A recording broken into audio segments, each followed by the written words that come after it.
Hello guys, आप सभी का वेलकम है क्विक स्टडी जियो चैनल पर। आज का जो टॉपिक है वो है बॉर्डविली ग्रोथ पोल थ्योरी। ठीक है। तो ये जो थ्योरी है ये ये है आपका अ, जो ऑप्शनल ज्योग्राफी है पेपर वन, उसमें ह्यूमन ज्योग्राफी के अंदर एक चैप्टर है model theories and loss in human geography, उसी के अंदर का एक टॉपिक है बॉर्डविली growth pole theory.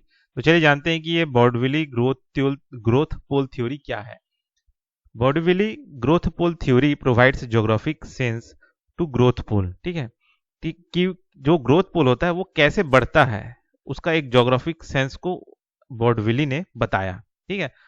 बॉडविली gave specific geographic and regional centre to the growth पोल।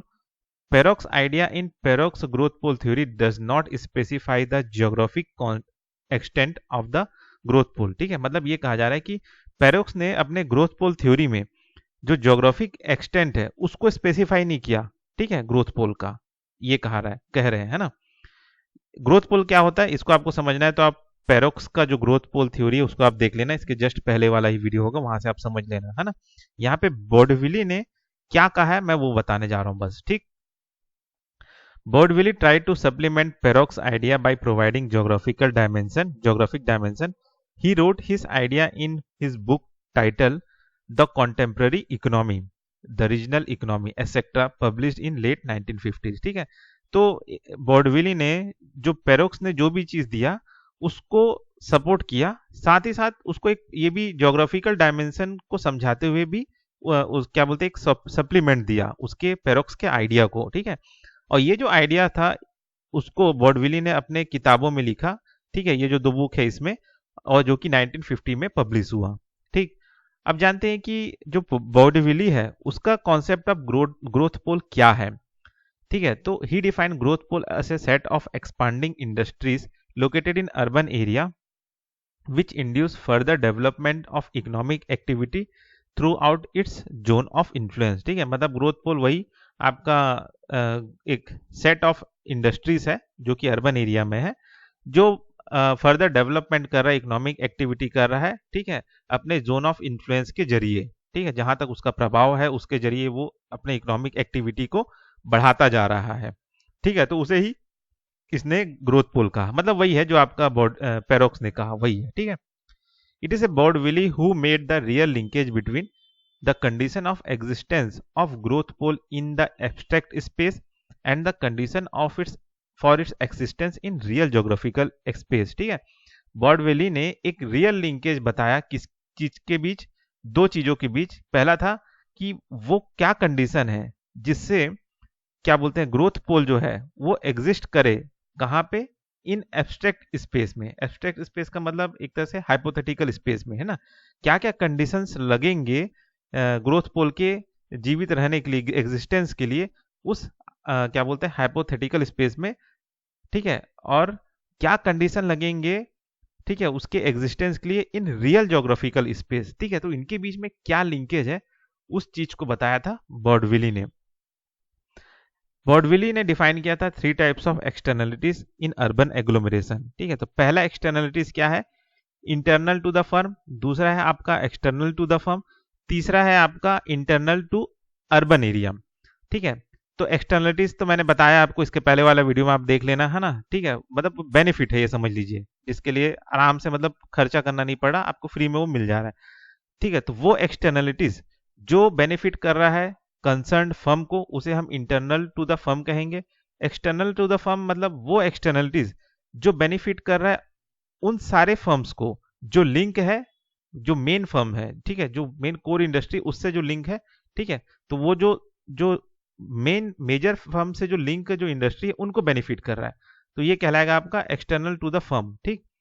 तीसरा है आपका इंटरनल टू अर्बन एरिया, मतलब वो benefit which acquire to all firm located in urban agglomeration. ठीक है, मतलब उस अर्बन रीजन में रहने पे जितने भी फर्म्स को जो भी बेनिफिट मिल रहा है उसे हम कहेंगे internal to urban area externalities. जैसे कि स्किल्ड लेबर मिल जा रहे हैं, infrastructure, energy, institution, research and development, ये सारे एक्सटर्नलिटीज। ठीक है, आया समझ में, मतलब एक्सटर्नलिटीज मतलब सुविधाएं किसी इकोनॉमिक एक्टिविटी को, जैसे इकोनॉमिक एक्सटर्नलिटीज मतलब कि भाई इकोनॉमिक एक्टिविटी को सुविधा देने के लिए क्या क्या चीज़ चाहिए। भाई रोड चाहिए, बिजली चाहिए, स्किल्ड लेबर चाहिए, एनर्जी चाहिए, इंस्टीट्यूशन चाहिए, रिसर्च एंड डेवलपमेंट चाहिए। ये तो चीज़ आपको गांव में तो मिलेगा नहीं, तो वहाँ पे नेगेटिव एक्सटर्नलिटीज हो गया।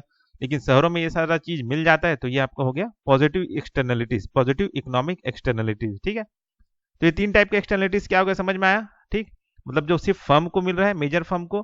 ठीक है, दूसरा वाला है जो है कि उस मेजर फर्म से जो लिंक जो इंडस्ट्रीज है उनको मिल रहा है, वो दूसरा एक्सटर्नलिटीज है। और तीसरा एक्सटर्नलिटीज क्या है, वही जितने भी सारे जो फर्म्स है उस अर्बन एरिया में रह रहे हैं। ठीक है, तो वो जो सारे सुविधाएं मिल रही है, एक्सटर्नलिटीज मिल रही है, वो सारे कहलाएंगे तीसरे नंबर पे वाला एक्सटर्नलिटीज है, इंटरनल टू अर्बन एरिया वाला। ठीक है, तो ये 3 टाइप ऑफ एक्सटर्नलिटीज मिलते हैं अर्बन एग्लोमरेशन में। बॉर्डविलिस empirical analysis of growth pole. ठीक है, तो वो अब वो कैसे बता रहे हैं कि ये ग्रोथ पोल को कैसे उन्होंने एनालिसिस किया, उसको समझते हैं। Boudeville attempted to draw the geographical portrait of a growth pole through empirical analysis. ठीक है, उन्होंने ज्योग्राफिकल पोर्ट्रेट किया, ठीक है, ड्रॉ किया ग्रोथ पोल का। अब क्या हुआ, for instance he correlated the increase in steel smelting output to 1% increase in steel fabrication output in Minas Gerais, जो कि ब्राजील का है, थ्रू टाइम। ठीक है, तब अब इन्होंने जो बॉर्डविली ने क्या किया कि एक कोरिलेशन बनाया। ठीक है, किसके बीच में, स्टील स्मेल्टिंग के प्रोडक्शन के इंक्रीज को, ठीक है, 1% इंक्रीज करने के लिए। ठीक है, साथ ही साथ ये स्टील फैब्रिकेशन, इसके बीच में कोरिलेशन बताया। ठीक है, कहाँ पे, किस रीजन में ये किया, ये जो चीज है ये किया आपका मिनस गेरेस, जो कि ब्राजील में है। ठीक है, he also correlated the relationship between steel smelting and steel fabrication output at one point of time for all the state of Brazil। ठीक है, तो इसके बीच में रिश्ता बनाया कि क्या इसका आउटपुट होता है, क्या इनके बीच में कोरिलेशन है, उस चीज को समझाने का कोशिश किया। तो जो पहला कोरिलेशन था उसका एम ये था कि क्या, मतलब पहला एम था कि स्टडी करना पोलराइजेशन इफेक्ट लार्ज इंडस्ट्री का इकोनॉमी में, कहाँ का, मिनस गेरेस जो प्रोविंस है वहां पे क्या पड़ता है पोलराइजेशन इफेक्ट का। ठीक है, ठीक है, मतलब जो भी लार्ज इंडस्ट्रीज इस रीजन में है, ठीक है, उस पे पोलराइजेशन इफेक्ट क्या पड़ता है उसको स्टडी करना। ठीक है, उस कोरिलेशन को समझना। ठीक है, और दूसरा कोरिलेशन था कि स्टडी करना एग्लोमेरेशन इफेक्ट का क्या पड़ता है इस लार्ज इंडस्ट्री इकोनॉमी जो कि मिनस गेरेस प्रोविंस में है। ठीक है, तो पोलराइजेशन इफेक्ट को समझना इस इंडस्ट्री को लेके, और एग्लोमरेशन इफेक्ट को समझना इस इंडस्ट्रीज को लेके, उस चीज को मतलब ये समझने का काम कर रहे हैं। ठीक है, तो उन्होंने ये देखा कि जो फर्स्ट कोरिलेशन है, ठीक है, जो कि है आपका पोलराइजेशन इफेक्ट, वो मजबूत है। ठीक है, कैसे कि उन्होंने ये बताया कि कोई लार्ज इंडस्ट्री जो है, ठीक है, वो क्या करता है, leads to increase in the output of related industry through time. ठीक है, कि मतलब जो एक बड़ा इंडस्ट्री जो है उसके वजह से जो छोटे इंडस्ट्रीज है उनके आउटपुट में भी बढ़ोतरी होता है ना, समय के साथ में। तो इससे क्या होता है कि एक तरह से which lead to polarisation of steel smelting in Minas Gerais. ठीक है, तो इससे क्या होगा कि उस रीजन में जो स्टील स्मेल्टिंग का जो काम है या उससे रिलेटेड जो जुड़ा हुआ काम है वो बढ़ने लगा। ठीक है, वो लीड करने लगा, एक तरह से पोलराइज हो गया स्टील स्मेल्टिंग के काम को लेके। ठीक है, but in case of steel smelting and steel fabrication are not related specially। लेकिन देखा जाए तो स्टील स्मेल्टिंग में तो ये काम कर रहा है, लेकिन स्टील फैब्रिकेशन में ये काम नहीं कर रहा है ना। तो पोलराइजेशन इफेक्ट यहाँ पे इन्होंने समझाया कि भाई उस एरिया में एक तरह से जो स्टील स्मेल्टिंग का जो प्रोसेस है वो पोलराइज हो गया, यानी कि वो महत्व होने लगा, उसी से रिलेटेड इंडस्ट्रीज खुलने लगे, उसी को सपोर्ट करने वाले इंडस्ट्रीज खुलने लगे, और एक तरह से वो मेन इंडस्ट्री वहां पे बन गया। ठीक है, तो पहला जो कोरिलेशन है वो स्ट्रांग है, पोलराइजेशन इफेक्ट का लार्ज इंडस्ट्री में क्या पड़ता है वहां की इकोनॉमी में, है ना। दूसरा जो कोरिलेशन है, the relationship between steel smelting और जो स्टील फैब्रिकेशन है, ठीक है, इनके बीच जो रिश्ता है, ठीक है, एग्लोमरेशन है, वो कमजोर है। ठीक है, कैसे, जो स्टील फैब्रिक, देखिए स्टील स्मेल्टिंग समझ रहे हैं ना, कि रॉ मटेरियल से स्टील निकालना, कच्चा लोहा निकालना, स्टील निकालना। ठीक है, और स्टील फैब्रिकेशन क्या होता है कि वो जो स्टील जो बना है, रॉ स्टील जो है, जो भी स्टील है, उससे कुछ प्रोडक्ट तैयार करना, उसको काट काट के, कुछ दबा के, वेल्डिंग करके कुछ प्रोडक्ट बनाना, तो वो स्टील फैब्रिकेशन होता है ना। तो स्टील स्मेल्टिंग तो चलिए क्या बोलते हैं, क्या बोलते हैं, एक इंडस्ट्री ने किया और स्टील को खरीद लिया एक इंडस्ट्री ने, ये चीज तो हो गया। लेकिन जो स्टील फैब्रिकेशन और स्टील स्मेल्टिंग के बीच में जो रिश्ता है, ठीक है, एग्लोमरेशन का, वो वीक है। वो कैसे समझा है कि जो स्टील फैब्रिकेशन है ना, वो क्या होता है, वो जो साइज है पॉपुलेशन, ठीक है, शहर में कितना पॉपुलेशन है उससे डिपेंड करता है, ठीक है। It was found that the steel fabrication output is high in city in large population like Rio de Janeiro and Sao Paulo. Hence, the consumption of steel is related to large agglomeration, but not with the steel producing center such as Minas Gerais। ठीक है, मतलब ये कहा जा रहा है कि देखिए स्टील स्मेल्टिंग का जो है प्रोडक्शन पोलराइजेशन कैसे हुआ फर्स्ट कोरिलेशन में, वो तो समझ में आ गया। लेकिन जो सेकंड जो क्या बोलते हैं कोरिलेशन है, जहां पे एग्लोमेरेशन बता रहा है, जहां पे एक तरह से रिलेशन बता रहा है स्टील स्मेल्टिंग और स्टील फैब्रिकेशन का, उसमें ये कह रहे हैं कि स्टील फैब्रिकेशन जो होता है कि मतलब स्टील से कुछ प्रोडक्ट जो बनाया गया है, ठीक है, उस प्रोडक्ट को अगर बेचना है तो वो तो ऐसे जगह में बिकेगा जहाँ पे लार्ज पॉपुलेशन है, जहाँ पे और भी कई सारे सिटीज हैं, ठीक है, है ना, मतलब वहां पे जहाँ पे लार्ज एग्लोमेरेशन हो, है ना, ठीक है, वो थोड़ी ना वहां पे बिकेगा जहाँ पे स्टील प्रोड्यूस हो रहा है ना। जबकि हाँ, ये उल्टा हो रहा है कि स्टील प्रोड्यूस जो हो रहा है वो बिक्री ज्यादा अच्छा होगा जहां पे स्टील जहां पे क्या बोलते हैं आपका स्टील कंजम्पशन हो रहा है ना। जहां पे स्टील कंजम्पशन हो रहा है वो तो स्टील प्रोड्यूसिंग से लेगा, लेकिन स्टील कंजम्पशन वाले को अगर अपना कंजम्पशन बढ़ाना है तो उसको तो शहरों में जाना पड़ेगा जहां पे पॉपुलेशन है, वो थोड़ी ना ये स्टील प्रोड्यूसिंग वाले को बेचेगा। ठीक, वही चीज है। ठीक है, तो कंजम्पशन ऑफ स्टील जो है रिलेटेड है लार्ज एग्लोमरेशन से, but not with steel producing centre such as Minas Gerais. ठीक है, यही चीज कह रहे हैं। ठीक है, मतलब यहां से आपका स्टील जो है स्मेल्टिंग होके निकला, ठीक है, अब उस स्टील को इस स्टील फैब्रिकेशन वाले ने लिया और उसका कुछ प्रोडक्ट बना के बेचा। तो इन दोनों के बीच तो रिश्ता चलो अच्छा है, ठीक है, पोलराइजेशन इफेक्ट हो गया, मस्त से स्टील यहाँ पे डोमिनेट करने लगा, स्टील स्टील स्मेल्टिंग प्रोसेस, ठीक है। लेकिन ये जो इंडस्ट्रीज है, इसको अपना क्या बोलते हैं सामान बेचना है, स्टील बेचना है, तो उसको एग्लोमेरेशन का जरूरत पड़ेगा। ठीक है, मतलब उसको लार्ज सिटी का जरूरत चाहिए, उसका प्रोडक्ट को खरीदने वाले लोगों का जरूरत चाहिए।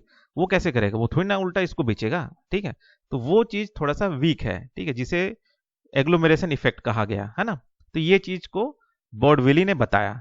Hence his research implied that polarisation effect and agglomeration effect are separate force. ठीक है, मतलब ये एग्लोमेरेशन इफेक्ट या पोलराइजेशन इफेक्ट ये दोनों सेम नहीं है, ये दोनों अलग अलग फोर्स है, अलग अलग जगहों में अलग अलग काम करते हैं। ऐसा नहीं कि आप एक ही इंडस्ट्री में दोनों के ऊपर में एक ही तरह से इसे थोप दें। ठीक है, तो आप देख सकते हैं पोलराइजेशन इफेक्ट कैसे काम किया और आपका जो एग्लोमेरेशन इफेक्ट है वो दूसरे के लिए कैसे काम किया।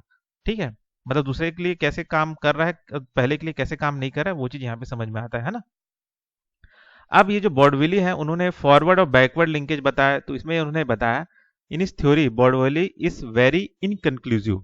ठीक है, about the relationship between steel producing industry with the steel consumption steel industry.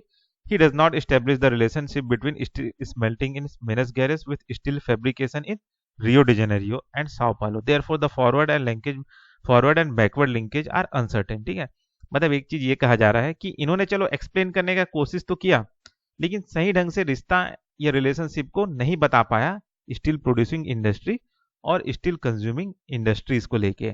ठीक है, तो इस वजह से जो फॉरवर्ड और बैकवर्ड लिंकेज है वो थोड़ा अनसर्टेन है। ठीक, ये चीज है। बाकी यहाँ पे समझ में आया ना कि ये पोलराइजेशन इफेक्ट क्या कहा और एग्लोमेरेशन इफेक्ट कैसे इफेक्ट कर रहा है आपका स्टील स्मेल्टिंग और स्टील फैब्रिकेशन को। ठीक है, यही चीज है।